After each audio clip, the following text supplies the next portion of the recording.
Al-musannif rahimahullah ta'ala wa nafa'na bi'ilmihi fid dharaini amin. Ba'du inkaratis sahabah.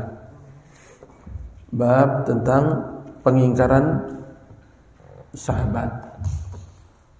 Jadi yang pada fasal atau bab sebelumnya sudah kita bahas bagaimana ibadah-ibadah yang tidak dicontohkan oleh Rasulullah SAW secara langsung dikerjakan oleh sahabat. Ada yang sholat sebelum sholat id misalnya, ada yang sholat setelah sholat id misalnya, ada yang sholat sebelum tidur sudah sholat witir, malam mau sholat witir tambah 1 rakaat misalnya.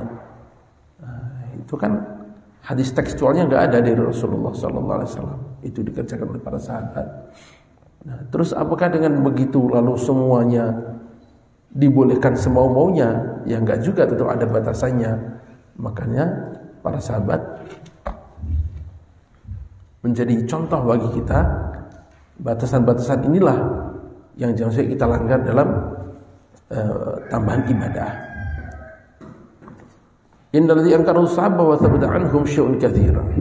Sungguhnya yang diingkari oleh para sahabat dan itu sabit dari mereka itu banyak. Wa huwa anwa'un, itu bermacam-macam. Ja'ahum inkarun mashhubun bi istidlal 'ali min qouli Rasul sallallahu alaihi wasallam. Datang dari mereka para sahabat ingkar yang disertai dengan pengambilan dalil atas hal itu dari qaul Rasulullah sallallahu alaihi wasallam.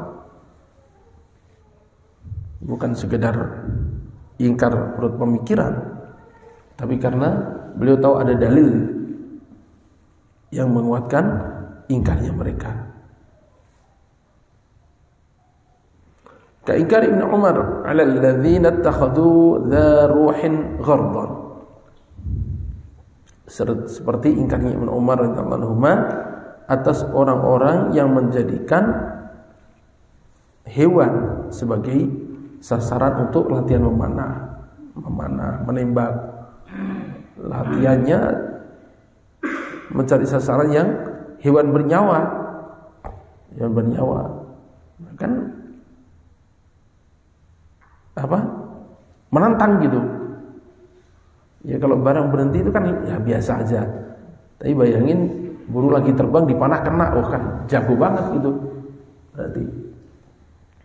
Nah, ini kalau nantinya tidak dimakan, tidak diniatkan untuk menyembelih dan lalu dimakan, ya itu berarti jadi mainan. Jadi sasaran tembak doang, lah itu yang dilarang. Kok bisa gitu? Ya, bisa pakai ketepel. Itu kan bulat, enggak tajam. Karena ketepel mati, udah jadi bangkai. Oh, tapi kan baca bismillah, ya enggak bisa, orang itu enggak tajam.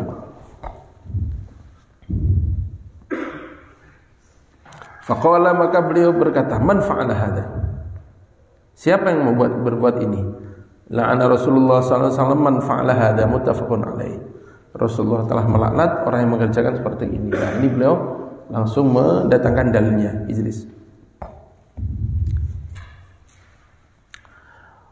Wa aka ingkari Abi Hurairah radhiyallahu anhu ala kharij min al-masjid ba'da al-adzan. Dan seperti ingkarnya sahabat Abu Hurairah radhiyallahu anhu orang yang keluar dari masjid setelah adzan. Setelah adzan malah keluar dari masjid. Amma hadza qad asa Abul Qasim. Ada orang ini dia telah durhaka pada Rasulullah SAW Abul Qasim. Rawah Muslim warwan nahya Ahmad bi rijal sahih anhu. Imam Ahmad meriwayatkan juga larangan untuk keluar dari masjid setelah adzan. Nah, ini hadis-hadis seperti ini kemudian diolah lagi oleh fuqaha. Lalu berbuah hukumnya gimana? Apa langsung haram mutlak? Ya nggak bisa begitu. Itu makruh kalau tidak ada ghurdun sahih, nggak ada maksud yang benar. Kalau ada misalnya karena di sini komatnya lama, mau ke masjid sana yang komatnya lebih cepat, ya dalam perjalanan nggak masalah. Misalnya begitu. Jadi nggak bisa langsung diambil mutlaknya begitu. Wa ka inkari Hudzaifah radhiyallahu anhu al-jalisi wasat al-halaqi wa dzakara la'na an-nabiy sallallahu alaihi wasallam li fa'ilihi. Seperti ingkarnya sahabat Hudzaifah radhiyallahu anhu orang yang duduk di tengah halaqah. Dan beliau menyebutkan laknatnya Rasulullah sebagai orang yang mengerjakannya. Jadi ada halaqah begini misalnya, melingkar begini. Ya kan semestinya kalau ada yang kosong dia duduk di situ. Enggak ada duduk di belakangnya. Ini namanya halaqah, tengahnya kan kosong. Masuk celok ada duduk di tengahnya. Seolah ya daripada nganggur kosong. Enggak bisa begitu, dilaknat oleh Rasulullah sallallahu alaihi wasallam itu. Wa ka'inka Abi Bakrin 'ala al-mar'ati allati hajjat masmatatan faqala laha inna hadha yahillu fil Islam hadha min 'amal al-jahiliyah. Seperti ingkarnya Abu Bakar Siddiq radhiyallahu anhu atas wanita yang pergi haji tidak mau bicara. Masmatah itu enggak ngomong. Jadi ceritanya ada orang pergi haji, di rombongan itu ada wanita betul diam aja. Maka sahabat Abu Bakar Siddiq radhiyallahu tanya, ini kenapa yang satu ini kok diam aja? Dia udah niat hajinya haji masmatah, haji yang nggak ngomong sama sekali, nggak ada begitu. Langsung ini beliau sampaikan, la yahlu fil Islam, hadza min amal jahiliyah. Ngasih dalil. Diingkari, kalau ada yang menentang langsung diingkari gitu. Kalau enggak bertangan dengan nas, gimana dikatakan bid'ah? Wa mustanaduhu hadits Abi Israil fihi muruhu falyatakallam. Nah, ini dalil yang dijalankan oleh Abu Bakar radhiyallahu anhu.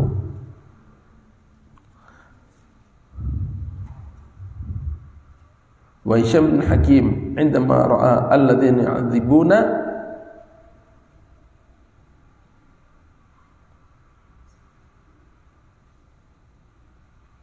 في الخراج بالشام فقال أشهد لا سمعت رسول الله صلى الله عليه وسلم يقول إن الله يعذب الذين يعذبون الناس في صحيح مسلم.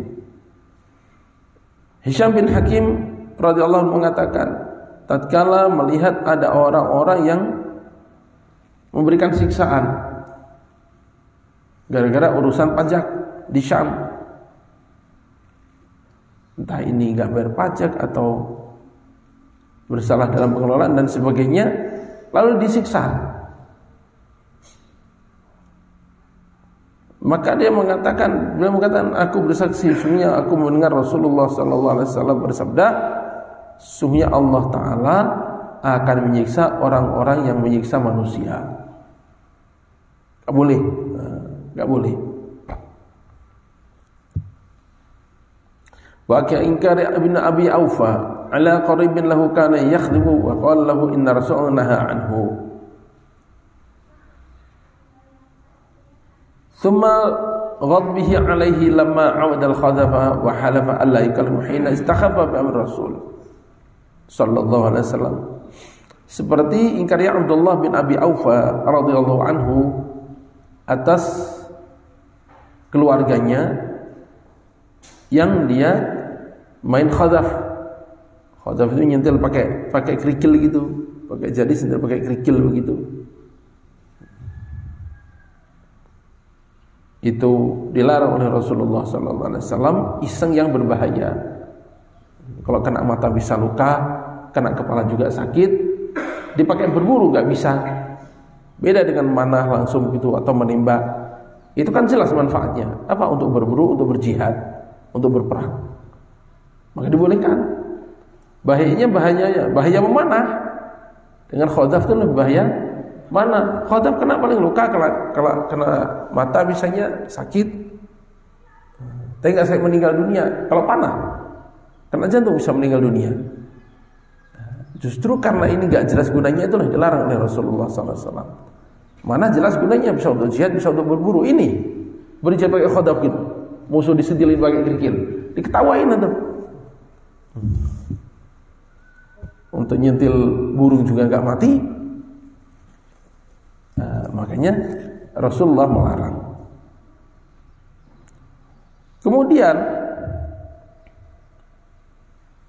kemarahan Abdullah bin Abi Aufa atas qoribnya tadi, tatkala udah dikasih tahu jangan, Rasulullah melarang ini. Beberapa hari kemudian ketahuan masih main gitu lagi.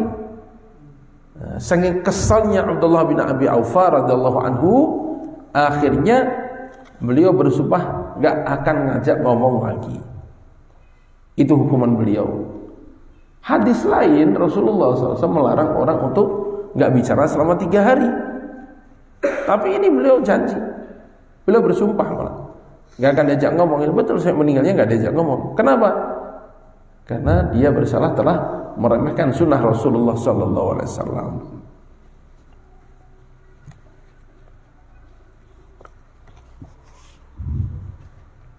Jadi kalau kita menghayati dia, mempelajari para sahabat, apalagi tabi'in pun demikian, bagaimana ta'zimnya mereka pada sunnah Rasulullah SAW, sehingga tatkala diremehkan murka betul, marah karena agungnya sunnah Rasulullah dan waktu mereka. Dan zaman kita sekarang, ya Allah, sunnah malah pakai mainan, pakai candaan. Ya itu kalau dikembalikan kitab sulam, lihat ulama-ulama zaman dulu, naudzubillah, itu bisa murtad sebenarnya. Menjadikan sunnah Rasulullah SAW yang sudah sabit, jelas itu sunnah, dijadikan candaan, jadikan bahan hinaan.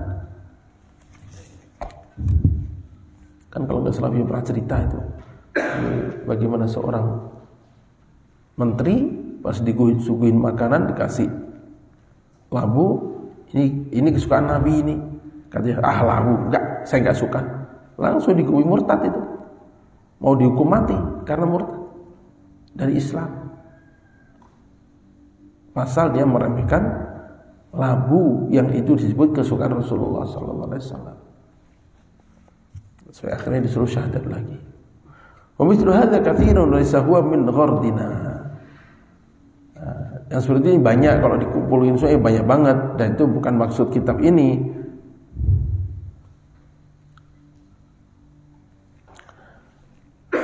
La'anna dalil fihi wal marfu' ila Rasul sallallahu alaihi wasallam, karena dalilnya di situ adalah yang langsung pada Rasulullah sallallahu alaihi wasallam. Inna kana al haditsu sabab idharihi, sedangkan kejadian itu adalah menjadi sebab untuk menampakkan dalil dari Rasulullah SAW tadi.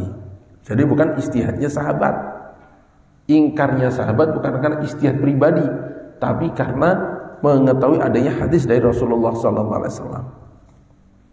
Nah ini yang kedua. Ma angkaru sahabah ijtihadan, fakan mukhalifan lin-nasi wa kadzalika lama fa'aluhu. Apa yang dianggap oleh sahabat radhiyallahu ajma'in dari ijtihad, ternyata bertentangan dengan nas, dan dengan pula yang mereka kerjakan. Gimana maksudnya contohnya? Ka'ingkar Ibn Mas'ud radhiyallahu anhu annan mu'awwidhatain min al-mushaf. Seperti ingkarnya Ibnu Mas'ud bahwa mu'awwidhatain itu bagian dari mushaf. Maksudnya Ibnu Mas'ud radhiyallahu anhu tidak menganggap mu'awwidhatain itu surat dari Al-Quran, itu maksudnya. Ma'athubuti qira'at Rasulullah sallallahu alaihi wasallam fi shalah, beserta sabitnya itu bacaan Rasulullah sallallahu alaihi wasallam mu'awwidhatain dalam salat subuh, Al-Falaq dan An-Nas. Maka ingkarnya ini adalah ijtihad, ternyata salah, ya sudah selesai berarti masalahnya. Jadi ada yang ingkar ijtihad, ternyata salah ijtihadnya, ya udah.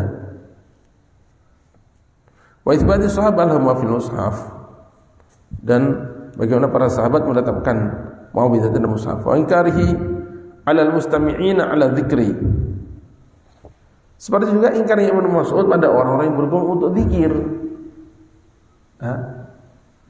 Beliau enggak suka orang kumpul untuk berzikir itu. Ibnu Mas'ud radhiyallahu anhu. In sahha, kalaupun sah, anal ingkar kana li istima'. Maka sungguhnya kalaupun benar itu dari Mas'ud, maka ingkar itu adalah karena istima'nya itu.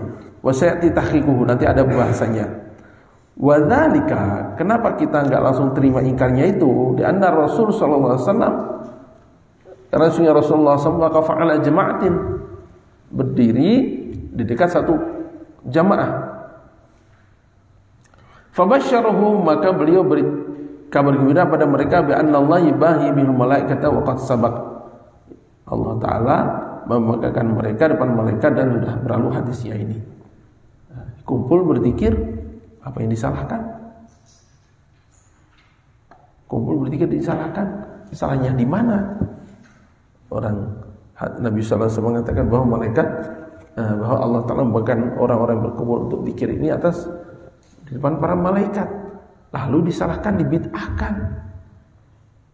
Gak ngerti kita gimana begitu. Wa ka ingkarihi tayammum min janabah, dan seperti ingkarnya Ibnu Mas'ud radhiyallahu anhu tayammum karena hadas besar. Bertentangan dengan riwayat yang lain bahwa oleh Rasulullah SAW diakui bolehnya tayamum asbab hadas besar karena enggak ada air, ya sudah berarti ingkarnya gugur, enggak bisa diterima. Enggak semua pengingkaran sahabat itu bisa langsung diterima, apalagi bertentangan dengan dalil yang dari Rasulullah SAW. Wa ka ingkaril umrata fi ashhuril haji, seperti pengingkaran beliau umrah pada bulan-bulan haji. Bulan haji itu kan Syawal, Zulqa'dah, Zulhijjah. Nah, Syawal orang umrah saja lalu pulang diingkari oleh Ibnu Mas'ud radhiyallahu anhu. Dan kenyataannya itu dibolehkan. Wa kullu dzalika tsabitun an Nabi sallallahu alaihi wasallam, dan itu semua ada dari Nabi sallallahu alaihi wasallam. Dalilnya itu ada. Umrah di bulan haji enggak apa-apa. Janabah karena tayammum karena janabah enggak apa-apa. Wa hadzal qismu aidan laisa min ghardina kakullin. Dan ini pun juga bukan maksud kita tentang buku ini sebagai keseluruhan, enggak. Walakinna sana'khudhu min hadzal qismi naw'an khassan. Tapi kita akan mengambil dari bagian ini naw'an khassan, satu macam khusus, bahwa ma unkira summa utiqa alaihi lafzu muhdats atau bid'ah. Kita akan bahas perkara yang diingkari lalu diucapkan atas perkara itu lafaz muhdats atau lafaz bid'ah, seperti qunut subuh nanti kita baca. Linanzura, supaya kita tahu, kita melihat hal kanu yaqsuduna bidzalika, hal kanu yaqsuduna bid'at ad-dhalalati allati waradat fil hadits. Apakah yang mereka maksud itu dengan kata-kata bid'ah adalah langsung bid'ah dhalalah seperti yang dalam hadis itu? Berarti yang mengerjakan dhalalah berarti masuk neraka. Apa itu maksudnya? Aw yaqsuduna al-bid'ah al-lughawiyyah asy-syamilah al-mahmud wal madmum al-saral maqbul wal qabihul mardud. Ataukah yang mereka maksud kata-kata bid'ah itu adalah bid'ah lughawi, bid'ah secara bahasa, suatu yang baru dibuat,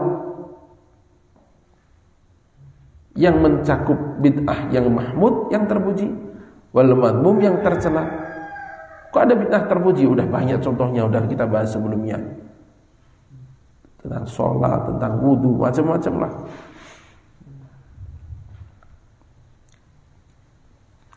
Yang bagus yang diterima dan yang buruk yang ditolak. Lianna hadhil itlaqat, karena pengucapan-pengucapan ini itu yatamassaku bihal muammimuna,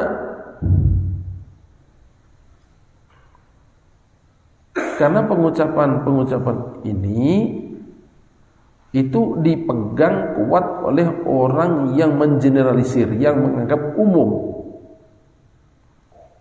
Ya udah, kalau sahabat bilang ini bid'ah, ya udah itu berarti dhalalah, langsung gitu.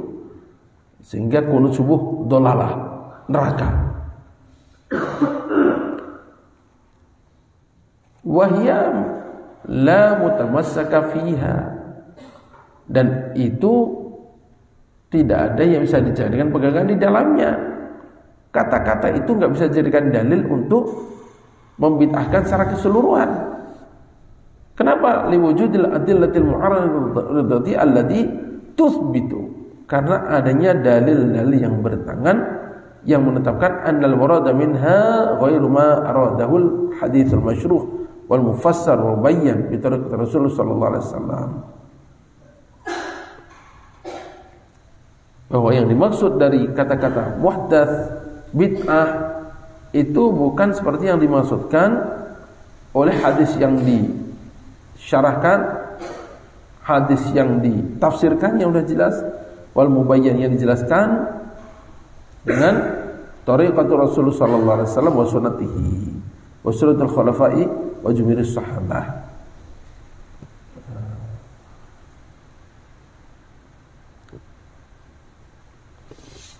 Jadi kalau kemarin kita bicara tentang kata sunnah, itu adalah tariqah, jalannya Rasulullah sallallahu alaihi wasallam, jalannya Khulafaur Rasyidin. Kemudian kita bicara bid'ah, lalu dianggap bahwa kata bid'ah pasti yang bertentangan dengan jalannya Rasulullah sallallahu alaihi wasallam. Enggak begitu gitu maksudnya. Walihada, dan karena ini la najidu wahidan mimman atlaqa lafdha muhdatsin aw bid'atin ala syai'in min amril khair istadalla ali bil hadits. Karena itulah kita tidak dapati seorang pun dari orang yang menyebutkan lafaz muhdats atau lafaz bid'ah atas sesuatu apapun dari perkara kebaikan lalu menyandarkan atau mengambil dari hadis. Kita nggak temui. Ini hadisnya, ini jelek, ini hadisnya, nggak akan ketemu gitu. Beda dengan tadi yang barusan, ingkar sahabat tadi, kan perkara mungkar semua memang itu. Perkara menyiksa, kemudian haji dengan tutup mulut ya kan bukan satu ibadah yang istimewa, ya, ibadah yang jelas, yang ada perintahnya gitu. Atau khadab misalnya. Nah, itu perkara yang memang mungkar masih dilakukan lalu diingkari dengan dasar hadis Nabi. Tapi kalau perkara itu kebaikan, lalu ada sahabat yang bilang muhdats, ada sahabat yang bilang bid'ah, kan tidak mungkin itu diartikan bid'ah dhalalah. Andai kan bid'ah dhalalah, pasti langsung dilarang. Sebagaimana tadi itu. Suruh bicara itu, jangan membisu begitu, jangan. Begitu.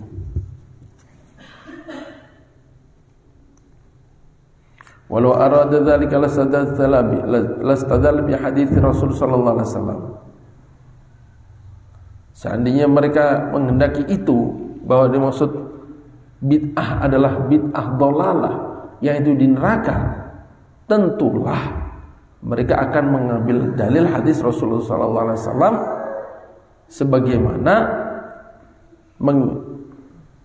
di pembahasan pertama barusan Abu Bakar Siddiq radhiyallahu dan lain-lain, Abdullah bin Abi Aufa misalnya, sebagaimana mengambil dalil orang yang mengingkari tadi itu dengan qaul Rasulullah SAW dan larangannya atau pelaknatan oleh Rasulullah SAW.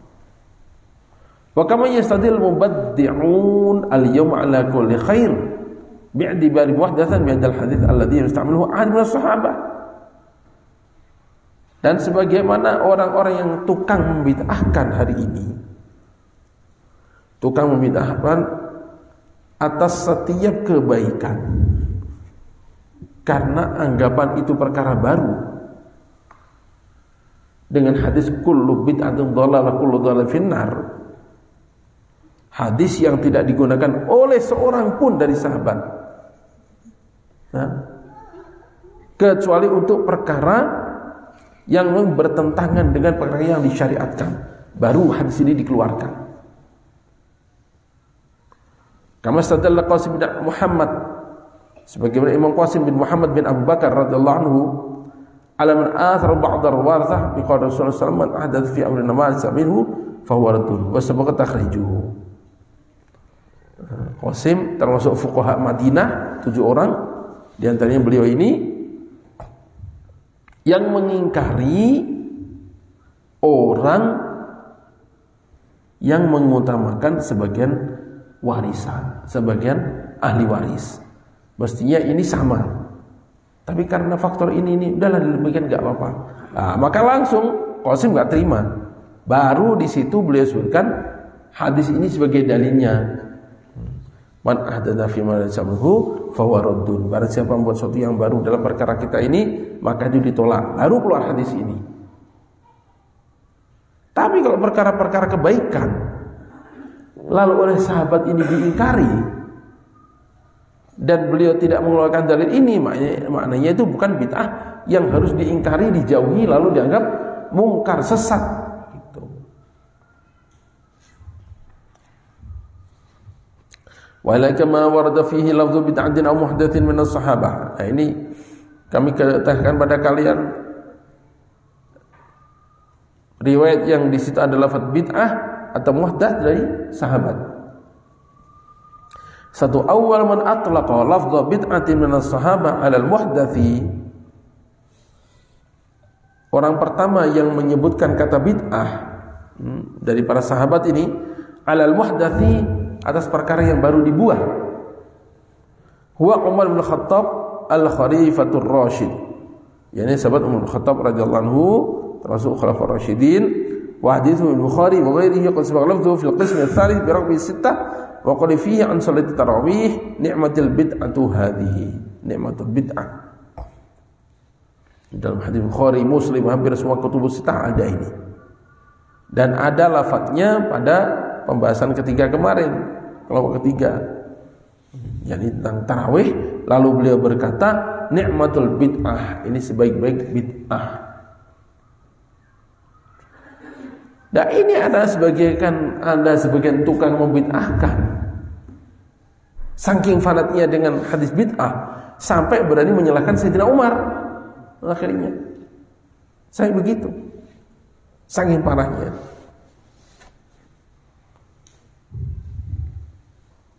Wa Umar radhiyallahu anhu afhamu nas bil lughah wad din wa bi warad Rasulullah sallallahu alaihi wasallam min qali fa inna kullu muhdatsin bid'ah wa kullu bid'atin dhalalah. Orang yang paling paham masalah lughat, masalah agama, dan apa yang digariskan oleh Rasulullah SAW dengan sabda beliau, fa inna kullu muhdatsatin bid'ah wa kullu bid'atin dhalalah. Yang dimaksud itu apa? Rasulullah SAW bersabda itu arahnya kemana? Itu Sayyidina Umar tahu. Maksudnya, andaikan tarawih yang asalnya berpencaran lalu berjamaah, ini ada bid'ah dhalalah, mana mungkin Sayyidina Umar berani mengerjakan? Tapi berita tersebut ini bid'ah dan terus diteruskan, dianjurkan, maknanya ada bid'ah hasanah. Nah, orang yang gak terima itu kan selalu darinya satu itu aja, ini aja darinya, ini aja dalilnya. Fa inna kullu muhdatsin bid'ah wa kullu bid'atin dhalalah kullu dzalika finnar. Kullun itu untuk enggak ada khosnya. Oh, Masya Allah, Sayyidina Umar masuk neraka dengan tarawih itu. Dan akhirnya sudah 1000 tahun lebih, semua yang tarawih 20 rakaat masuk neraka semua, apa begitu? Karena itu bid'ah. Dan terus yang ke surga siapa? Dan rata-rata orang saleh tarawih. Kalau harus saklek, letterlek seperti contoh Rasulullah SAW, ya udah tarawihnya 3 hari, setelah itu pulang. Gak usah tarawih di masjid. Dan Rasulullah contohnya kan gitu. Berapa hari dulu ya tarawih? 3 hari. Setelah itu nggak keluar lagi ke masjid, sholat di rumah. Nah, andaikan setiap yang nggak sama adalah bid'ah dan sesat neraka, makanya sekarang mau 8 rakaat, mau 20 rakaat, mau 39 rakaat, tapi tiap hari tarawih akhir malam, ya itu bid'ah. Rasul nggak nyontohkan begitu. Kan yang dicontohkan Nabi hanya 3 malam. Setelah itu udah. Kalau mulai terlek beneran ya sudah. Jangan mau menerima undangan kultum-kultum setelah malam ketiga, karena itu bid'ah semua. Yang sunnah itu hanya 3 malam, kan gitu mestinya.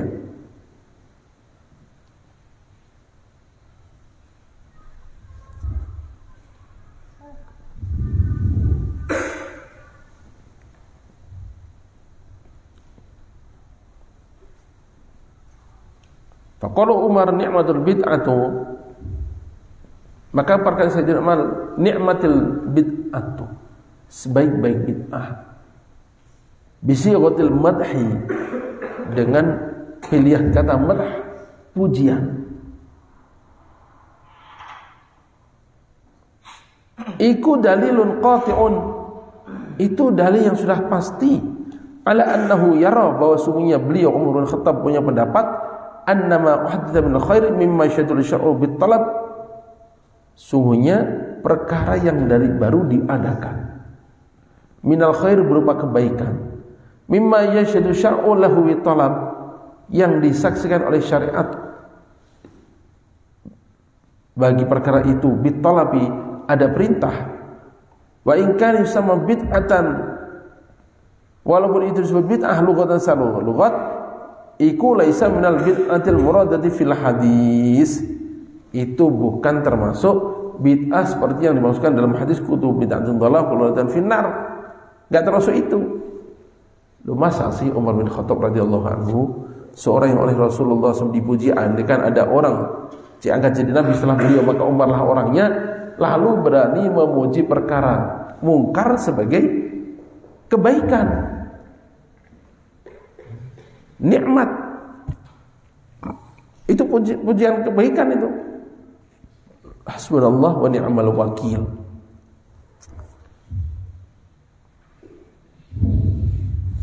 Fal haditsu fi nadhari Umar radhiyallahu anhu, maka hadis kullu bid'atin dhalalah itu, kullu muhdatsatin bid'ah, kullu bid'atin dhalalah itu fi nadhari Umar radhiyallahu anhu, dalam pandangan Umar bin Khattab radhiyallahu anhu, iku makhsusun bil bid'ati syar'iyyah, itu dikhususkan, yang dimaksud adalah khusus bid'ah syar'iyyah, yang gimana?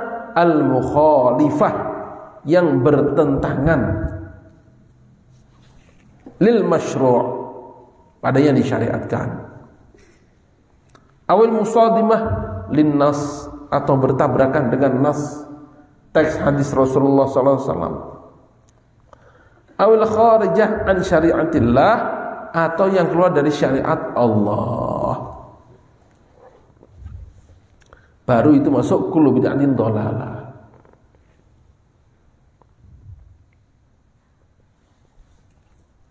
Wa hadza ma yafhamu daruratan min hadis Umar radhiyallahu anhu lil bid'ah, dan inilah yang dipahami secara pasti dari pujian Umar radhiyallahu anhu pada bid'ah, ni'matul bid'atu hadhihi, maksudnya ini pasti bahwa yang terpuji itu adalah bid'ah yang tidak syar'i. Berarti apa? Bid'ah lughawi. Bid'ah lughawi. Kalau bid'ah syar'i, enggak mungkin itu dikatakan bagus, bertentangan dengan syariat, atau bertabrakan dengan nas, atau sudah tidak dalam koridor syariat lagi. Ya sudah, gimana bisa dipuji? Gak bisa dipuji. Sawa'un kana nazara ila tarki Rasul sallallahu alaihi wasallam fil masjid wa amri bi fi'liha fil buyuti, sama ada orang itu adalah melihat pada bagaimana Rasulullah sallallahu alaihi wasallam meninggalkan tarawih di masjid, dan lalu beliau memerintahkan untuk mengerjakannya di rumah-rumah.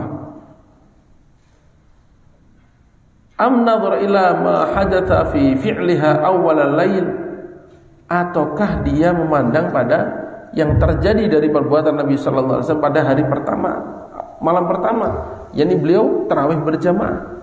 Am ila ma sahiba dzalika min takhsisi imam lirrijal wa imamin lin nisa am ila fi'liha isyrin,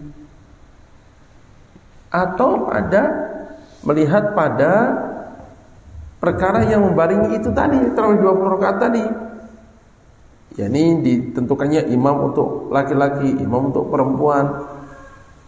Am ila fi'liha isyrin, atau dia melihat tentang jumlah 20 rakaat itu. Maka ini kan bid'ah semuanya intinya. Rasulullah tidak pernah mengkhususkan. Dulu zaman Rasulullah SAW, jemaah wanita dikelompokkan tersendiri, imamnya wanita. Ini kan enggak. Sayyidina Umar radhiyallahu anhu menunjuk sahabat untuk menjadi imam sholat wanita, imam sholat laki-laki lain lagi.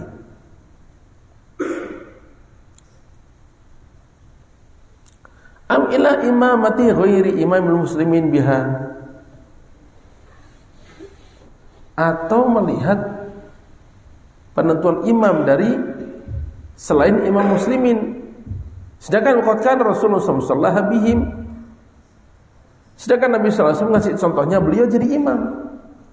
Kalau mau meniru Rasul, mestinya Sayyidina Umar, ibunya adalah Sayyidina Umar, karena beliau adalah imam muslimin.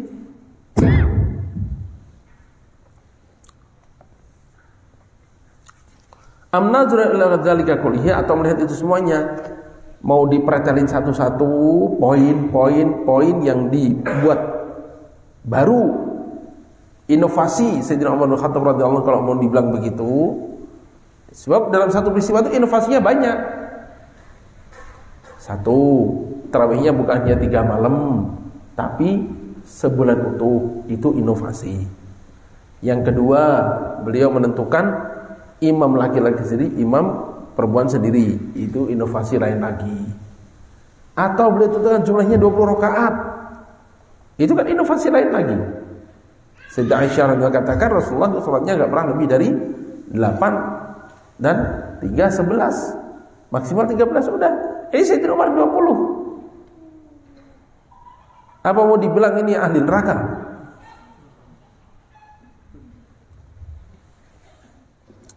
Atau dengan melihat bahwa Sayyidina Umar enggak jadi imam, malah nyuruh orang, sementara praktiknya Rasulullah SAW beliau imam. Ini ada berapa agak kelihatan di mana? Mana satunya agak kelihatan?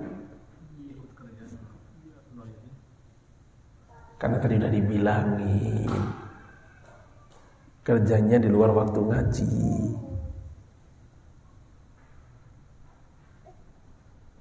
Saya bilang ke Kang Wahyudin, kata Abu ya, santri waktu ngaji ikut ngaji.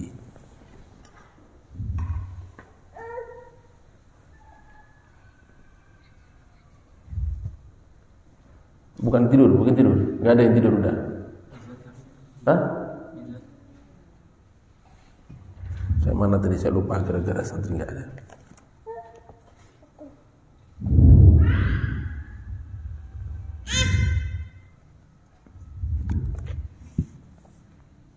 Atau dengan melihat semuanya itu, fa inna syai'an minhu, karena satu saja dari itu semua, in sammahu muhdatsatan aw bid'atan, kalau Sayyidina Umar menamainya muhdats atau bid'ah, tsumma madahahu, lalu dia puji, dia mujinya, kana sharihan, maka itu sharih, dah jelas, fi annahu yara takhsisal bid'ah bisyar'iyyah al-madhmumah, bahwa Sayyidina Umar punya pandangan hadis tentang kullu muhdatsatin bid'ah, kullu bid'atin dhalalah itu bukan am yang tidak maksus, tapi am yang maksus. Apa itu? Takhsisal bid'ati bisyar'iyyah, bid'ah dikhususkan untuk yang syar'i, al-madhmumah yang tercela. Nah, itu orang-orang tukang membid'ahkan mengatakan, emang ada bid'ah yang bagus? Semua bid'ah tercela lah, ngapa ini pilah-pilah? Ngeyel lagi. Sayyidina Umar yang bilang sendiri.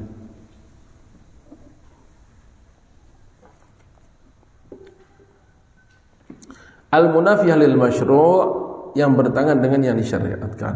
Wa anna ghairaha, dan sungguhnya selain ini semua, asy-syar'iyyah al-madhmumah munafiyah lil masyru', selain itu mimma yashhadu syar'u biqabulihi, dari perkara-perkara yang oleh syariat disaksikan bahwa itu dikabulkan. In summa bid'atan, kalaulah itu disebut bid'ah, famin haitsul lughatu, maka itu hanya dari sisi bahasa doang, bukan dari sisi syariat, bukan dari sisi hukum. Kemudian karena bid'ah lalu sesat pelakunya masuk neraka, enggak begitu.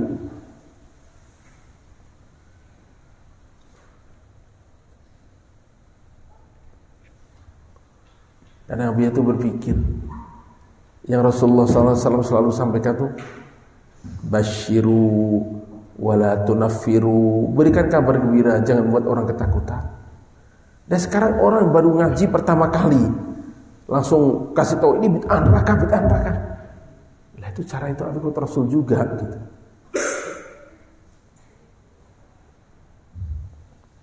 Tapi di situ Rasul juga bekerja. Kenapa? Enak. Nafsu senang bisa menghakimi orang soalnya. Jadi kalau orang bisa menghakimi orang kan seolah dia mulia. Orang bisa menghakimi orang itu seolah dia naik derajatnya. Akhirnya cocok bagi nafsu. Bid'ah. Oh, seolah dia itu udah pakar hukum bener. Sehingga satu kejadian langsung dia cap bid'ah. Padahal modalnya hanya satu hadis doang.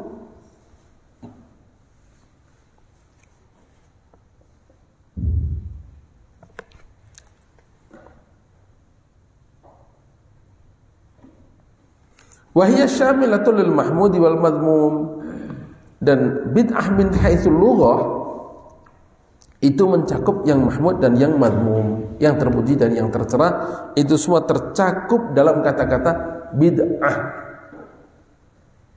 Sesuatu yang dibuat yang enggak dicontohkan sebelumnya. Rasulullah nyontohin enggak salat tarawih 20 rakaat? Enggak. Bid'ah enggak? Bid'ah dari sisi itu. Apa tercela? Ya enggak. Loh kok bisa? Sayyidina Umar yang bilang gitu. Dari sisi lughah bid'ah, sisi lughah. Karena makna bid'ah lughah tentu suatu yang dibuat baru yang enggak dicontohkan oleh dan enggak dicontohkan sebelumnya. Maka salat tarawih 20 rakaat bid'ah, salat tarawih 30 malam atau selama Ramadan terus-terus tiap malam itu bid'ah. Salat tarawih berjamaah terus itu bid'ah. Salat tarawih berjamaah imamnya sendiri laki, sendiri perempuan, itu bid'ah juga. Oh, bid'ah sabrek-abrek yang tarawih berapa bid'ah dikerjakan. Kalau itu bid'ah dimaksudkan, dipaksakan bid'ah syariah yang mazmumah semua, itu berapa banyak orang ngumpulin bekalkan neraka gara-gara salat tarawih sebulan Ramadan itu.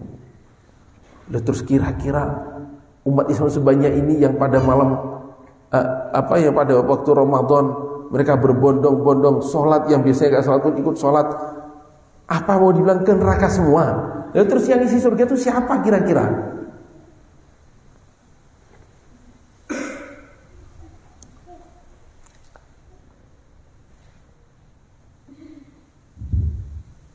Fahuwa ala dzalika yara taqsim al-bid'ah kama qasama al-Imam Syafi'i. Maka beliau itu atas hal itu punya pendapat pembagian bid'ah sebagaimana dibagi oleh Imam Syafi'i rahimahullah. Wa huwal akharu imamun fil lughah kama huwa imamun fil hadits wad din. Dan beliau ini dari sisi lain, Imam Syafi'i itu adalah imam fil lughah. Dalam ilmu lughah beliau pun kata-katanya jadi pedoman. Sebagaimana imam fil hadits wad din, sebagaimana dalam hadis kata-katanya juga jadi imam, pedoman. Beliau imam, dan dari sisi bahasa juga begitu. Dari sisi agama juga begitu. Nah, ini kadang-kadang ada yang menggemaskan bahasa halusnya, bahasa kasarnya kurang ajar, gak punya adab. Kenapa?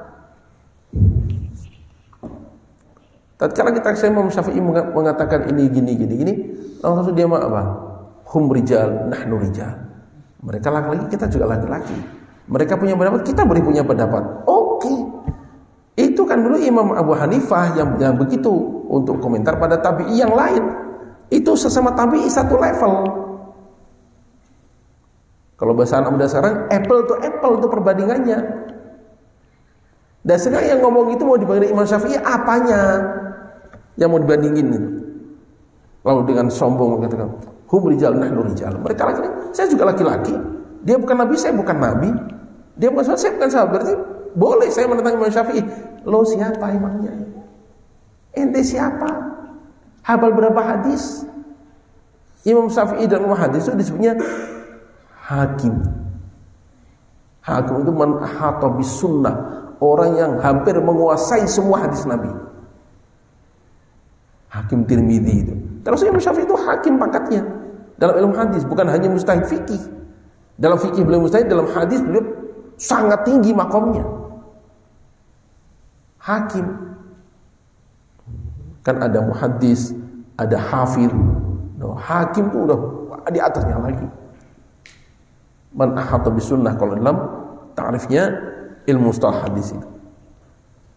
Nah, sekarang orang dikasih tahu Imam Syafi'i yang bilang begini, lalu dengan sombong dia ngomong, Imam Syafi'i kan manusia biasa, saya juga manusia biasa, saya menentang pokoknya. Ente modalnya apa? Bahasa Arab aja baru kelas basic, nahwu shoroh baru hafalan. Nah, melawan Imam Syafi'i. Loh, itu kan ya konyol banget gitu. Istilahnya baru ikut apa namanya? Ikut kursus muatai baru 2 hari, lalu dia bilang, Habib, saya akan lawan dia, orang saya juga orang, ya remuk lah gitu. Sama orangnya, iya sama orangnya, pengalamannya di mana? Etika berapa banyak pengalamannya, baru ikut kursus 2 hari dapat tenteng-tenteng. Dia pegulat, saya pun pegulat sekarang. Saya udah ikut kursus. Apa kursus baru 2 hari? Nah, ini kalau kayak begitu itu. Dalam ilmu hadis, ngaji mustalah hadis baru berapa kitab, hadis baru arba'in, mentok bulughul maram, lalu melawan Imam Syafi'i. Kadang nggak ngerti, kok bisa gitu tuh gimana itu? Udah dikatakan Imam Syafi'i yang mengatakan dengan sombong menentang. Imam Syafi'i kan manusia biasa, mungkin salah. Ente lebih biasa lagi. Masya Allah. Dia adab tuh hilang gitu. Adab hilang, nggak bisa ngaca diri.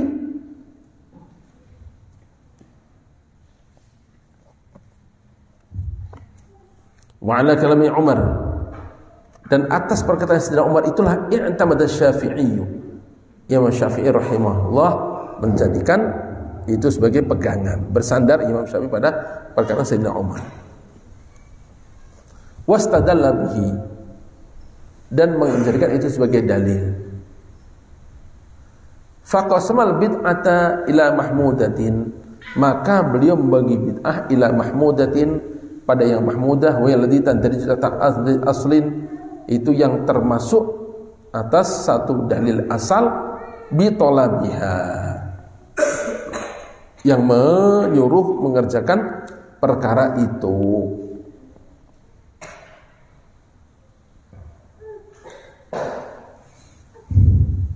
Ini soalnya umum, fenomena umum itu. Baru ngaji beberapa kali, lalu kasih tahu itu kan bukan hadis, itu kan manusia biasa Imam Syafi'i. Ini hadis langsung, kullu bid'ah dhalalah, semua bid'ah. Waduh, Masya Allah, soalnya Imam Syafi'i nggak tahu hadis itu gitu. Makanya ulama-ulama dulu sebelum beserta ngaji atau sebelum ngaji itu selalu diajarkan adab gitu.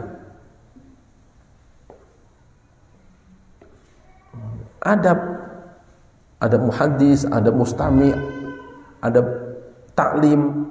Ya kita ada seabrek-abrek gitu. Nah ini ada nggak diajarkan, cuma mentahan hadis, lalu ke doktrin seolah-olah ini udah menjadi pakar. Ya tadi gambarannya, ikut muatai baru hafal 2 jurus, merasa udah setara dengan Habib. Loh kan konyol itu. Oh dia juga manusia, dia bisa kalah, saya bisa kalah. Ayo kita tanya loh, ente siapa emangnya? Dalam hadis begini, Imam Syafi'i itu hakim dalam hadis. Lu sekarang mau menentang Imam Syafi'i modal satu hadis. Gimana itu?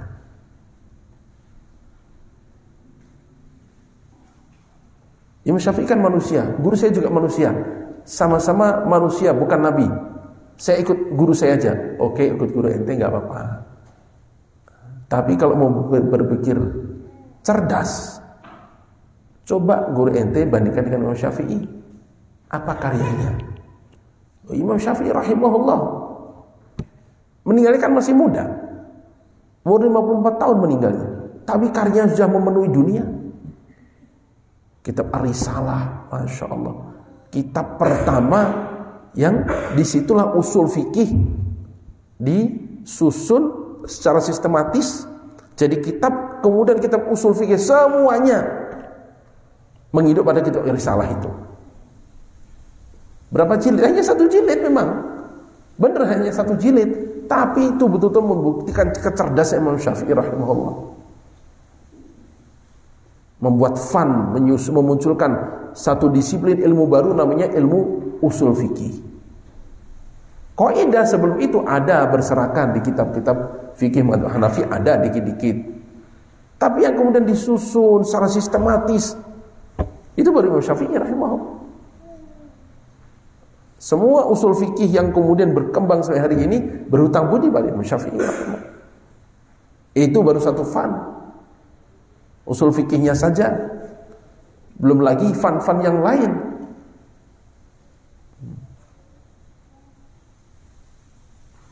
Bayangin, saking kuatnya ilmu beliau datang ke Mesir. Waktu itu Mesir rata-rata namanya Maliki.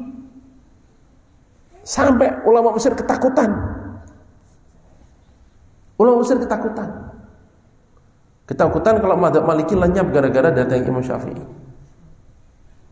Mau melawan gak kuat, gak punya modal, ya kalah. Orang Imam Syafi'i waktu masih jadi santri saja itu pernah dalam satu masalah mendesak Imam Malik gak bisa bicara. Itu masih santri itu. Masih santri Imam Syafi'i. Masih santri Imam Malik. Imam Syafi'i waktu itu. Dan sekarang berani melawan kan Imam Syafi'i udah meninggal masalahnya. Oh saya lawan. Ya iya udah meninggal baru dilawan. Kalau pengen lawan coba buat kitab yang menandingi kitab Imam Syafi'i dah gitu aja. Al-Ummi misalnya, Ta'wil Mukhtalafil Hadis misalnya, dan lain-lainnya. Sampai akhirnya apa, orang madzhab Maliki di Mesir waktu itu karena melawan langsung pasti kalah. Akhirnya buat fitnah lewat penguasa. Nah, penguasa karena mungkin perlu dukungan dan sebagainya, maka dia berusaha untuk mengusir Imam Syafi'i supaya keluar dari Mesir. Imam Syafi'i cukup dengan doa aja, mengadu pada Allah. Penguasa Mesir ngasih waktu Imam Syafi'i 3 hari. Ternyata 3 hari kemudian dia yang dicabut oleh Allah dipindahkan ke alam barzakh. Selesai. Penguasanya yang mati dalam waktu 3 hari itu. Kayak gitu Imam Syafi'i rahimahullah itu waktu masa hidupnya. Dan sekarang sudah mati baru dilawan. Gimana itu?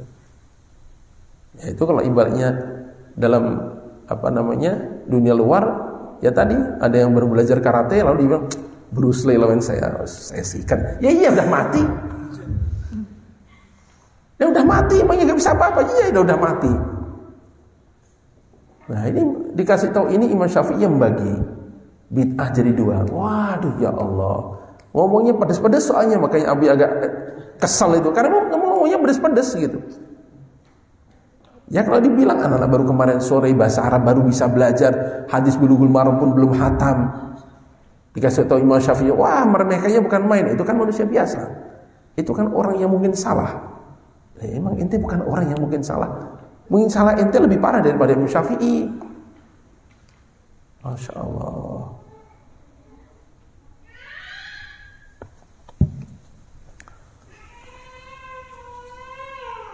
Nah, beliau mengambil pedoman dari kata-kata Sayyidina Umar bin Khattab tadi, ni'matul bid'atu hadhihi itu.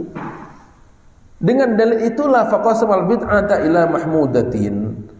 Maka beliau membagi bid'ah jadi dua, ila mahmudah bisa bid'ah mahmudah, wa ila ditandri tahta asl udah tadi.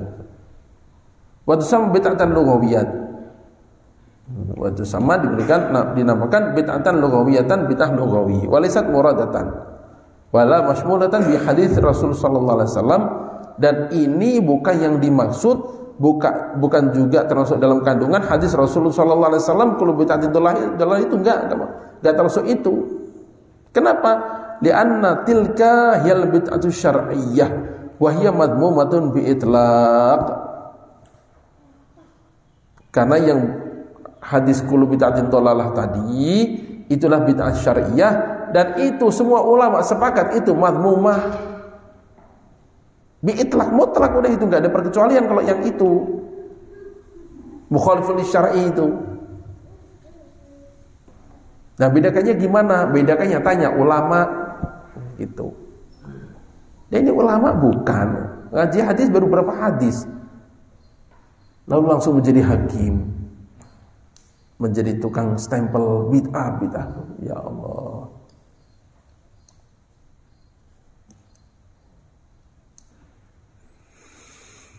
Wa huwa ma sarqu jumhurul ulama ba'dahu, dan itulah yang ditemukan oleh jumhurul ulama, kebanyakan ulama ba'dahu setelah Imam Syafi'i rahimahullah ikut semuanya membagi bid'ah jadi dua itu. Wa tariqatu Rasulullah sallallahu alaihi wasallam wa sunnatuhu syahidun qati'un ala dzalika, dan tariqah atau jalan hidup Nabi sallallahu alaihi wasallam dan sunnahnya menjadi saksi yang pasti atas hal itu. Udah banyak contoh sebelumnya. Nah, yang paling nyata mudah kita ingat adalah wudunya Sayyidina Bilal radhiyallahu anhu untuk setiap kali batal lalu salat 2 rakaat. Sementara Rasulullah sallallahu alaihi wasallam enggak pernah nyuruh langsung, nyontohkan langsung, enggak pernah begitu. Bahkan bagaimana beliau dibawakan air oleh Sayyidina Umar radhiyallahu anhu untuk wudu malah ditolak. Enggak setiap kali batal harus wudu, enggak setiap habis istinja buang air harus wudu, nanti jadi wajib nanti. Beliau enggak lakukan. Sayyidina Bilal radhiyallahu anhu setiap kali batal langsung wudu, habis istinja langsung wudu. Rasulullah nyontohkan enggak begitu. Lalu apakah kemudian Sayyidina Bilal ahli bid'ah akan neraka? Kan justru itu jawaban Sayyidina Bilal tatkala Rasulullah SAW bertanya, apa amalanmu yang kau harapkan sehingga aku mendengar langkahmu di dalam surga. Ternyata itu tadi. Perkara yang oleh Rasulullah enggak disuruh langsung, enggak dicontohkan langsung, tapi itu masuk dalam thariqah Rasulullah sallallahu alaihi wasallam. Nah, ini yang pertama, kata-kata yang disebut bid'ah. Yang kedua, ma qala Abu Bakar indama yaqtara ali Umar. Apa yang dikatakan oleh Abu Bakar radhiyallahu anhu tatkala mengusulkan atasnya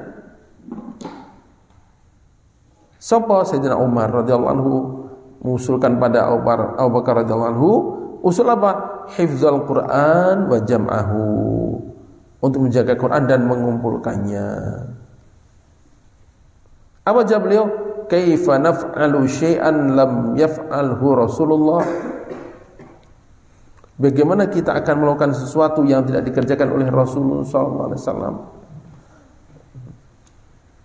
Wa qaulu Umar innahu wallahi khair, itu demi Allah bagus itu. Terang-terangan sahabat Abu Bakar radhiyallahu anhu mengingkari ini karena enggak dicontohkan oleh Rasulullah. Saking takutnya. Tapi Sayyidina memberitahukan ini baik ini. Rasulullah enggak contohkan, tapi ini baik, masih masuk dalam thariqahnya Rasulullah sallallahu alaihi wasallam. Summa qaula Abu Bakar dzalika li Zaid bin Thabit indama qala. Kemudian itulah jawabannya Sayyidina Abu Bakar radhiyallahu anhu pada Zaid bin Thabit. Waktu itu setelah sekian lama diskusi Sayyidina Umar radhiyallahu anhu dengan sahabat Abu Bakar radhiyallahu anhu akhirnya setuju, maka mereka sepakat menunjuk sahabat Zaid bin Thabit radhiyallahu anhu sebagai ketua panitia pengumpulan mushaf. Tatkala mau ditunjuk, maka dia berkata, indama qala, tatkala berkata sahabat Zaid bin Thabit, kaifa taf'alani syai'an lam yaf'alhu Rasulullah? Bagaimana kalian berdua melakukan sesuatu yang tidak pernah dikerjakan oleh Rasulullah?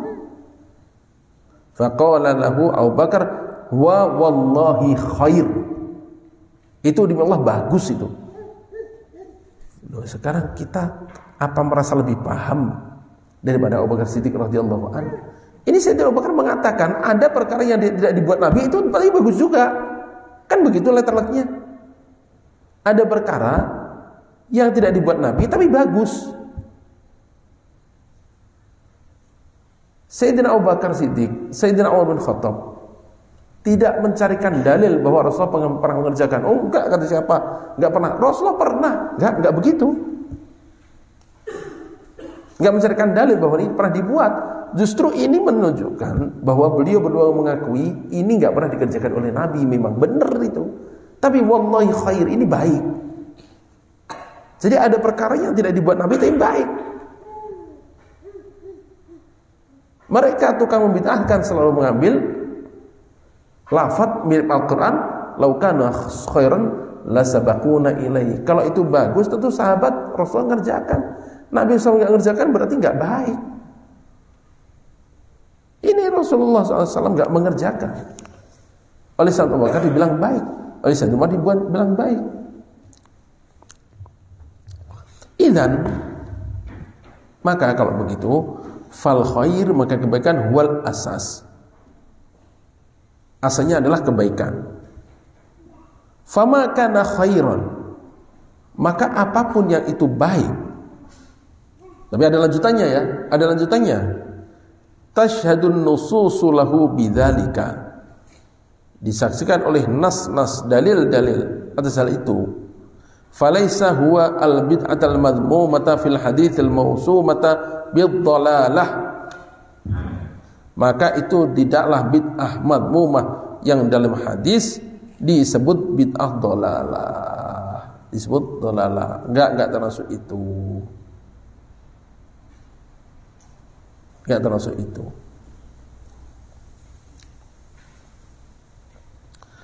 Fahadha Abu Bakar wa Umar radhiyallahu anhuma wa ma'ahuma Zaid bin Thabit ittafaqu. Mereka bersepakat ala anna ma kana minal khair, bahwa sungguhnya perkara yang merupakan kebaikan, la yamna'uhu hadithur Rasul sallallahu alaihi wasallam, tidak dicegah oleh hadis Rasulullah sallallahu alaihi wasallam al-muhadhir minal bid'ah, yang memberikan peringatan dari bid'ah. Falizma an takunal bid'atu fi ghairil khair, maka tentulah pastilah bahwa yang dimaksud bid'ah yang madhmumah itulah fi ghairil khair, yang bukan kebaikan. Wa hadza ma tashrahu sunnatur Rasulullah sallallahu alaihi wasallam wa hafafizun nusus. Inilah yang disaksikan oleh sunnah Rasulullah sallallahu alaihi wasallam dan global atau keseluruhannya nas-nas dalil Quran maupun hadis. Faya khaybata man yuharibul khaira bismil bid'ah, maka betapa kerugiannya orang yang memerangi kebaikan dengan nama bid'ah. Wa yu'aridu hajar Rasulullah sallallahu alaihi wasallam khulafaihi biha wa ma adallahu.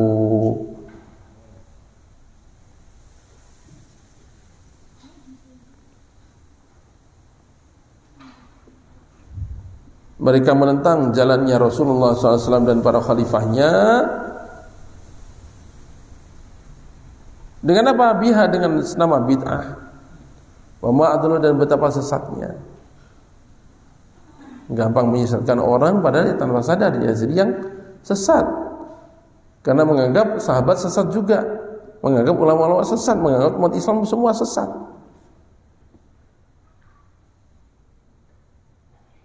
Jadi kan ada beberapa yang Abi sering sampaikan, kalau kita ketemu tukang bid'ah kan begitu, perkara yang udah jelas yang mereka pun lakukan tanpa sadar, itu nggak ada dalilnya dari Rasulullah SAW secara langsung. Tadi tarawih mereka ambil 8 misalnya, kami ikut sunnah, tarawihnya enggak 20, 8 saja. Lah, berapa hari sebulan Ramadan itu? Ya full, nah itu bid'ah. Kalau sunnah nggak gitu. Ada nggak Rasulullah nyentuhkan tarawih tiap malam sampai akhir Ramadan? Ada nggak? Mana dalilnya? Kan begitu. Kalau mau saklek-saklekan, cukup 3 hari, setelah itu udah masing-masing aja suruh di rumah. Kan begitu.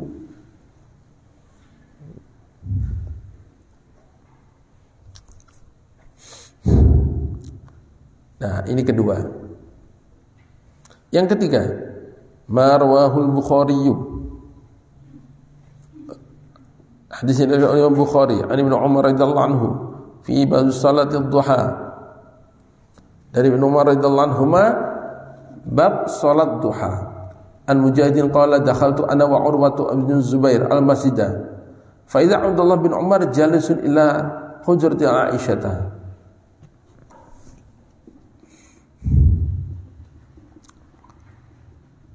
Aku melihat tatkala aku Mujahid, aku bersama Urwah bin Zubair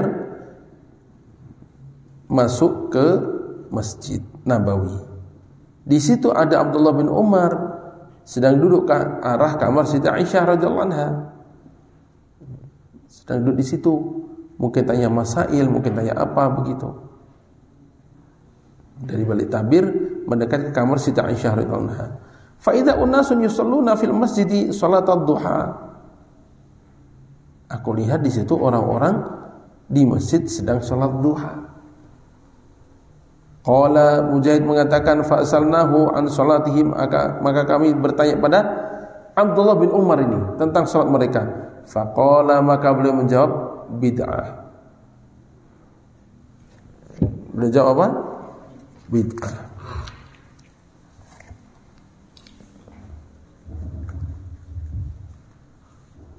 Waqat'an, dan pastilah wala yaqsudu bidzalika, dia tidak bermaksud dengan kata-kata itu, tidak bermaksud apa? Al bid'atal madhmumata. Kasih harokat itu.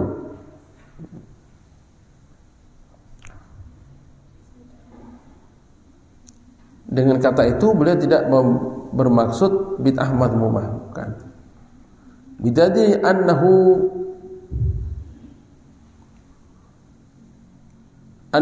lam yattahimhum, dengan dalil bahwa beliau tidak menuduh mereka yang salat itu, enggak. Wa bidali ma rawahu Ibnu Abi Syaibah bi sanadin sahih kama qala al-Hafiz, dengan dalil juga riwayat Imam Ibnu Abi Syaibah dengan sanad yang sahih sebagai kata-kata Imam Hafiz Ibnu Hajar, annahu qala ni'matul bid'atu, sebaik-baik bid'ah. Dalam riwayat lain, sebaik-baik bid'ah. Kama qala Abu Umar fit tarawih wa yara kama yara al-khalifah. Berarti Ibnu Umar juga punya pendapat sebagaimana pendapatnya khalifah, anal bid'ata bid'atani mahmudatun wa madhmumatun. Sungguh bid'ah itu dua macam, mahmudah dan madhmumah. Wa anna ma kana min al-khairi lam yukhalif al-masyru'a wa lam yusadim nahyan fa huwa mahmudun wa ghairu muradin fi haditsir rasul. Dan bahwa perkara kebaikan yang tidak bertentangan dengan perkara yang disyariatkan, tidak menabrak larangan, maka itu terpuji. Dan itu bukan yang dimaksud dengan hadis Rasulullah SAW tentang bid'ah, itu bukan. Rasulullah SAW dalam hadis Aisyah radhiyallahu anha, salat malamnya tidak pernah lebih dari 11. Lalu Imam Ahmad bin Hanbal salat sampai 300 rakaat. Sementara beliau hafal 1 juta hadis. Loh, apa lalu kita bilang Imam Ahmad itu tukang bid'ah? Hafal 1 juta hadis tapi masih melakukan bid'ah. Loh, yang otaknya bid'ah itu siapa sebenarnya itu?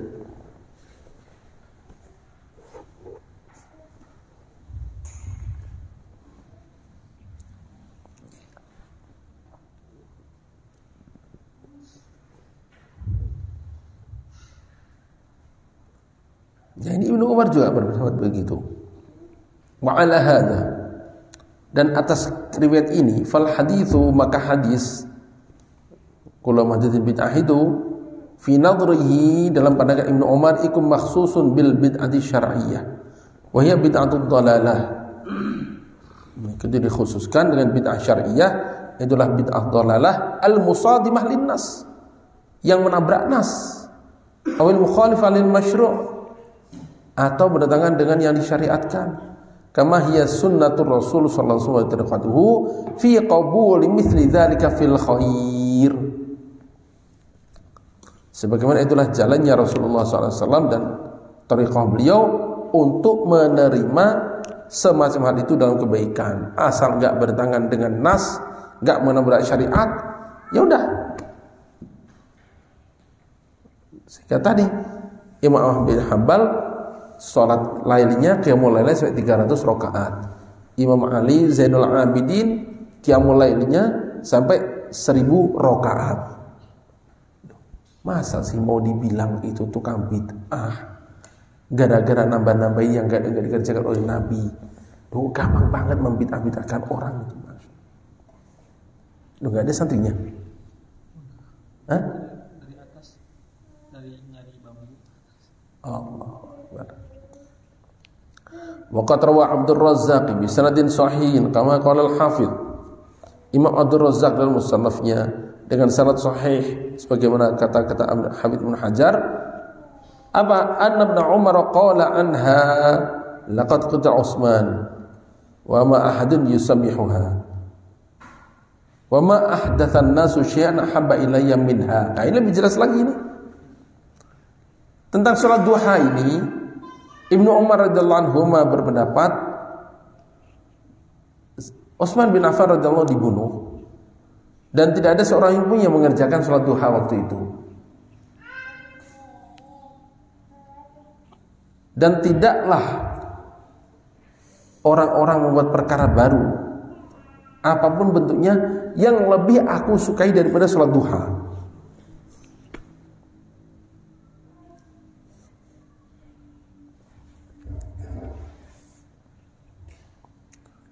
Fahal al-mani'una li takhsis aw at-taqsimi, apakah orang-orang yang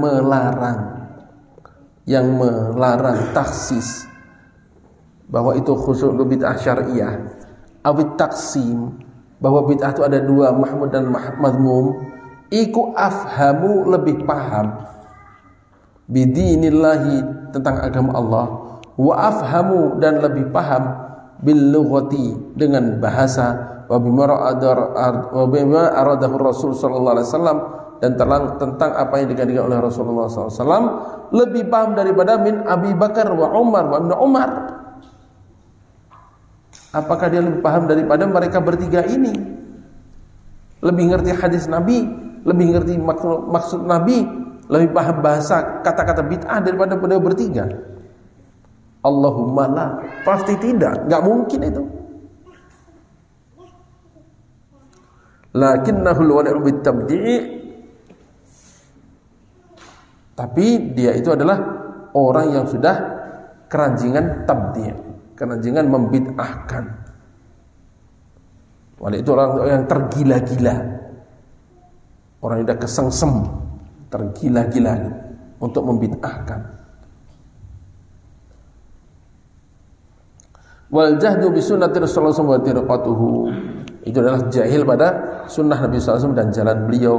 Wa suluqu tariqil khawariji bil akhdhi bil umumat wa su'i dhann bil muslimin wa rami aqdha'il alfaz, dan jalan menempuh jalannya orang-orang khawarij untuk mengambil perkara-perkara yang umum saja dan su'udzan pada orang muslim, dan menuduh mereka bi aqdha'il alfaz, dengan lafaz-lafaz yang paling menyakitkan. Wa ma'lumun, dan sudah menjadi maklum, anna Umar radhiyallahu anhu indama qala qaulatahu an salat duha, sungguh Ibnu Umar tatkala menyampaikan pembicaraannya tentang salat duha,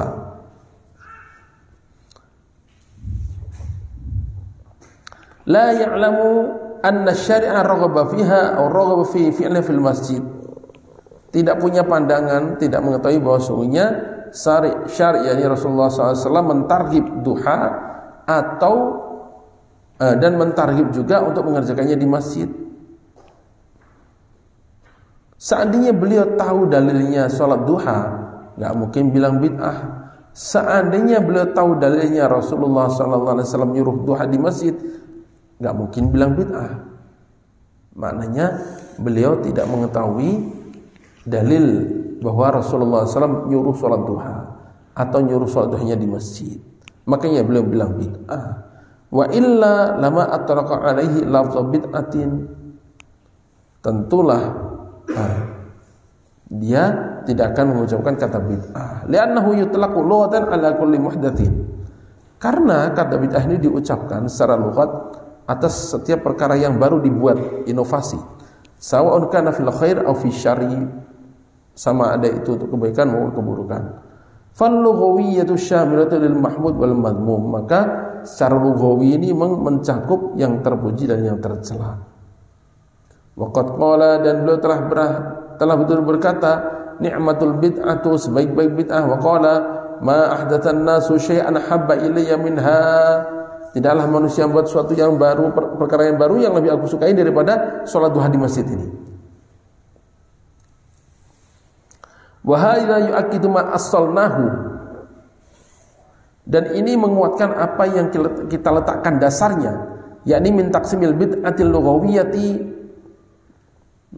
yakni membagi bid'ah lughawiyah pada mahmud dan madmum tadi, wa takhsisil hadithi, dan mengkhususkan hadis bil bid'ati syar'iyyati, untuk bid'ah syar'iyah saja, al mukhalafati, lam bertangan lil masyru'i, pada yang disyaratkan.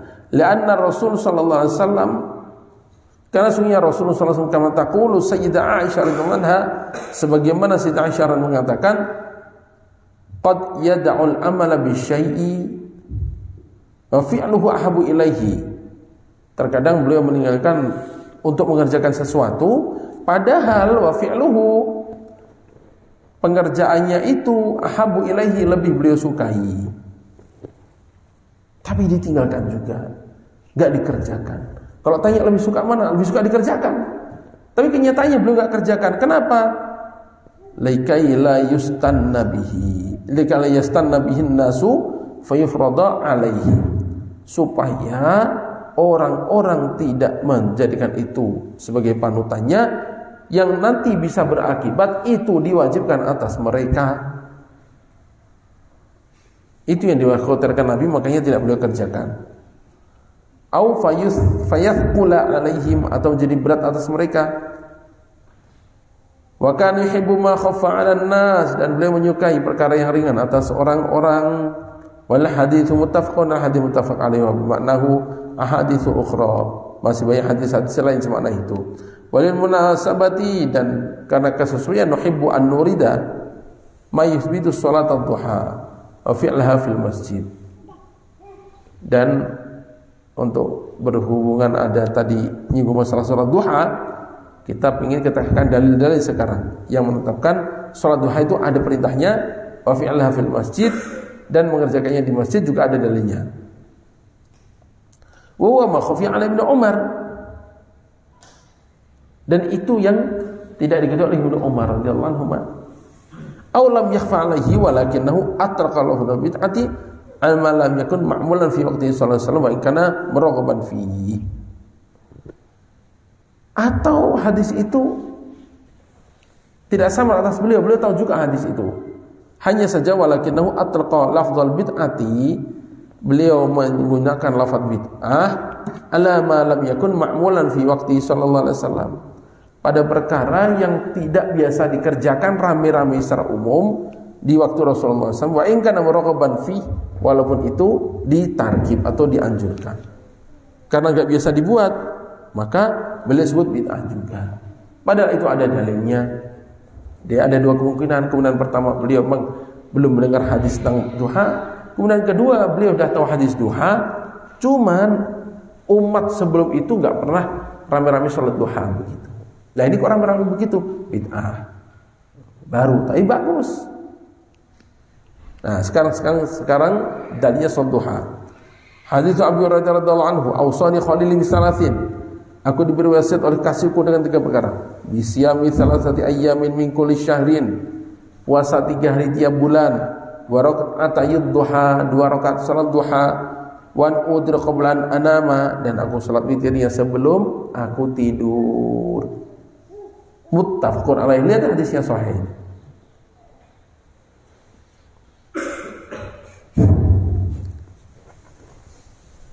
Ya, puasa 3 hari tiap bulan, 2 rakaat salat duha, dan witir sebelum tidur. Ini mumpung kalian masih di pesantren, latihan biasakan sholat sunat. Ya kalau asar sama subuh nggak ada ba'diyahnya, maklum. Ya ini masa bisa-bisanya santri di pondok habis sholat isya bersih aja, nggak sholat sunat. Habis sholat zuhur balapan turun, nggak sholat sunat. Emang sibuk apa sholat sunat keberatan itu? Nah, emang sibuk apa? Buru-buru meninggalkan masjid sampai sholat sunat kayak nggak betul-betul nggak menarik gitu. Biasakan dari sejak di pondok. Kalau di pondok yang nganggur, nggak ada pekerjaan, nggak ada istri aja, nggak bisa sholat sunat, apalagi kalau di rumah kayak apa nanti punya pekerjaan banyak. Belum lagi kalau saya Ismail gitu punya 3 istri gitu, kayak apa kira-kira sibuknya? Hah? Mungkin sholat wajib pun nggak di masjid akhirnya. Ini nganggur gini aja sholat sunat nggak bisa, gimana? Ini witir, salat duha. Biasakan itu salat-salat sunat itu. Hadis Abi Dzar marfu'an, hadis Abu Dzar marfu'. Yusbih ala kulli sulama min ahadikum shadaqah. Semestinya atas setiap ruas atau persendian dari salah seorang dari kalian itu disedekahin 360 ruas.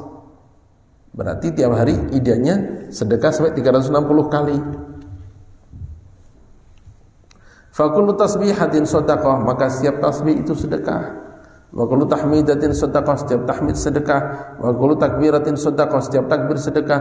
Wa amrun ma'rufin sedekah, amar ma'ruf sedekah. Wa nahyi 'anil munkar sedekah, nahi munkar pun sedekah. Wa yujzi'un dzalika, dan mencukupi dari itu semua 360 sedekah itu raka'atani yarka'uhuma minad duha, rawahu Muslim. Hadis dari Muslim. 2 rakaat duha pun sudah mencukupi mengcover itu semua. Dan kita ngaji tahu begini masih enggak tertarik salat duha, ya kebangetan.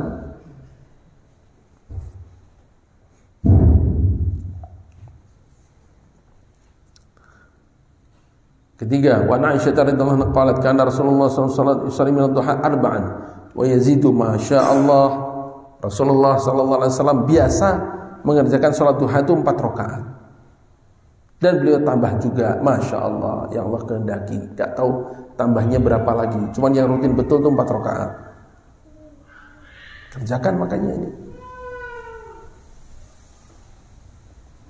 Warawi Abdul Razzaq an Ma'mar an Ibn Syihab an Urwata an Aisyah radhiyallahu anha kanat taqulu ma kana Rasulullah subhanahu subhatan duha wa inni la subbihuha. Dalam riwayat lain Sayyidah Aisyah itu mengatakan Rasulullah SAW tidak biasa mengerjakan sholat duha, tapi aku mengerjakannya. Wa kanat taqul, dan beliau mengatakan juga inna Rasulullah SAW yatrukul amala khasyata ayyastanna bihin nasu fi frada alaihim wa kana yuhibbu ma khafa 'alan nas. Kenapa beliau tidak mengerjakan, saya yang mengerjakan? Karena Nabi SAW terkadang beliau tinggalkan satu amal karena khawatir akan diikuti orang-orang, akhirnya difardukan atas mereka. Sedangkan beliau menyukai perkara yang ringan bagi manusia. Haditsun sahih wa fi sahih aidan, dalam kitab sahih wa zahirun min hadits Sayyidah Aisyah radhiyallahu anha at-ta'arud. Dan yang nampaknya ta'arud di atas tadi riwayatnya beliau sampaikan sendiri Rasulullah salatnya duha 4 rakaat. Di sini beliau katakan Rasulullah enggak biasa mengerjakan duha, tapi saya mengerjakannya. Gimana begini ini? Lianna fil hadits adzan qalat inna kana yusalli arba'an wa yazidu ma syaa Allah. Wa fil hadits tsani nafat annahu qad yusalliha kana yusalliha. Nah, terus gimana ya wal jam'u bainahuma, mengkompromikan keduanya gimana? Anna nafya, yang dinafikan adalah munsabun ala nafil mudawamah 'alaiha. Itu berdasarkan pada menafikan mudawamah. Rasulullah SAW enggak terus-menerus mengerjakan salat duha. Terus-menerusnya itu yang dinafikan. Kama yufhamu min qawliha, sebagaimana dipahami dari perkataan beliau, innahu sallallahu yatrukul amala khasyata akhir-akhir. Wa mal itsbatu, adapun hadis yang di atas mengatakan salat duha 4 rakaat, fa'ala fi'lihi laha ahyanan min ghairi muwadhabah. Itu didasarkan pada perbuatan Nabi sallallahu alaihi wasallam atas salat duha, kadang-kadang min ghairi muwadhabah, tanpa terus-menerus dikerjakan terus. Tadi kalau terus nanti jadi wajib soalnya. Wa hadza jam'un la budda minhu. Ini adalah cara mengkompromikan yang tidak harus ditempuh. Laisi hadis ini karena sahnya 2 hadis, wa huwa ula min hamlihi ala nisyan. Ini lebih utama daripada mengartikan itu lupa. Oh, Siti Aisyah lupa tuh kayaknya dulu begini sekarang begini. Wah, itu kurang baik itu. Wa amma an fi'liha fil masjid. Adapun mengerjakan salat duha di masjid, faqad sabata tadribu fihi fi ghairi ma haditsin, maka telah betul-betul ada targhib tentang hal itu, bukan hanya satu hadis. Minha ma rawah Ahmad wa Tabarani an Abdullah bin Amr qala ba'atha Rasulullah sariyatan. Beliau mengirim satu pasukan, fatahu wa ghanamu wa asra'ul raj'ata. Mereka menang, mereka dapat ghanimah, mereka pulangnya cepat. Fatahaddatsan nasu liqurbi maghzahum wa kathrati ghanimatihim wa sur'ati ruju'ihim. Maka orang pun jadi ramai, jadi bahan omongan. Karena dekatnya peperangan mereka, udah itu ghanimahnya banyak lagi. Nah, udah temannya debat, ghanimahnya banyak, waktunya singkat. Waduh, betapa untungnya mereka. Nah, gitu kan. Betapa untungnya mereka. Jadi milik, wah, sebentar dekat, ghanimahnya banyak lagi. Masya Allah, gede milik pisan. Faqala Rasulullah sallallahu alaihi wasallam, adullukum ala aqrabi maghzan wa aktsara ghanimatan wa ausyaka raj'atan. Maukah kutunjukkan pada kalian peperangan yang lebih dekat, ghanimahnya lebih banyak dan lebih cepat pulangnya? Apa itu? Man tawaddaa, barang siapa berwudu, summa kharaja ilal masjidi, lalu dia ke masjid, li subhatid duha, untuk mengerjakan salat duha, fahuwa aqrabu minhum maghzan, maka dia lebih dekat perangnya daripada pasukan tadi. Wa aktsaru ghanimatan, lebih banyak ghanimahnya. Wa ausyaku raj'atan, dan lebih cepat pulangnya dengan salat duha di masjid.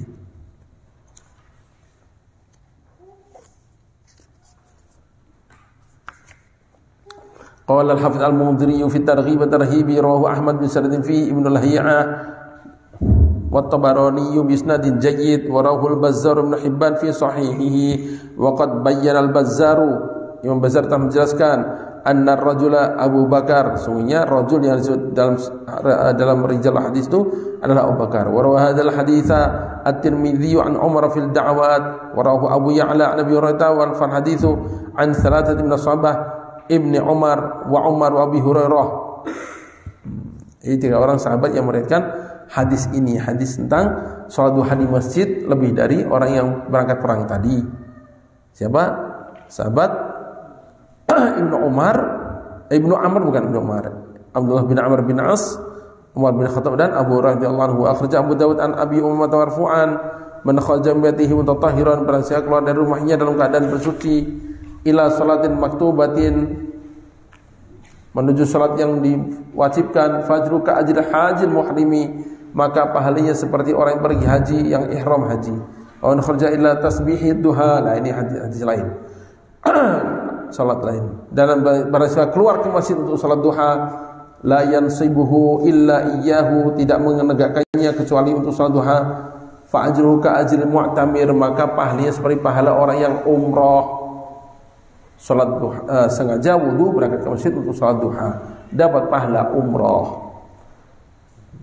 Hadis banyak ini Sayyidina Ibnu Umar mengatakan itu bid'ah, maknanya apa? Bid'ah lughawi. Dan masa oleh Nabi dikatakan dapat pahala umroh, malah itu bid'ah masuk neraka, kan enggak matching gitu. Wa hadhil ahaditsu fiha takhsisu umumi hadits Zaid. Hadis-hadis ini semuanya mengkhususkan umumnya hadis Zaid, an afdalus salati rajuli fi badi al-maktubah.